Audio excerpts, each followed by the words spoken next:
महाराष्ट्रात जातीच्या आधारे मतदान होत नाही, त्यामुळे इतर मागासवर्गीय समाजाचं एक गट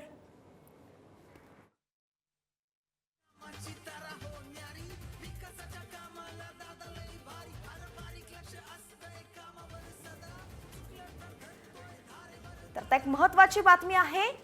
महाराष्ट्रात जातीच्या आधारे मतदान होत नाही, त्यामुळे इतर मागासवर्गीय समाजाचं एक गठ्ठा मतदान हे महायुतीच्या बाजूने होईल असं वाटत नाही, असं स्पष्ट मतच अजित पवारांनी एक्सप्रेस ग्रुपला दिलेल्या मुलाखतीत व्यक्त केलंय।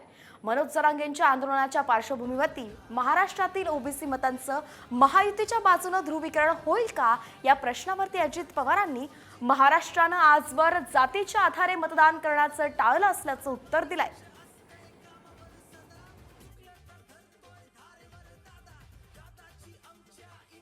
राज्यात जातीच्या आधारे मतदान होत नाही, ओबीसींचे एक गठ्ठा मतं मिळणं कठीणच आहे। गोपीनाथ मुंडे, अण्णा डांगे, परांदेंसारख्या ओबीसी नेत्यांमुळे बंजारी समाज एक गठ्ठा भाजपच्या मागे उभे राहिलाय। आता तेवढ्या प्रमाणात घडेल असं वाटत नाही।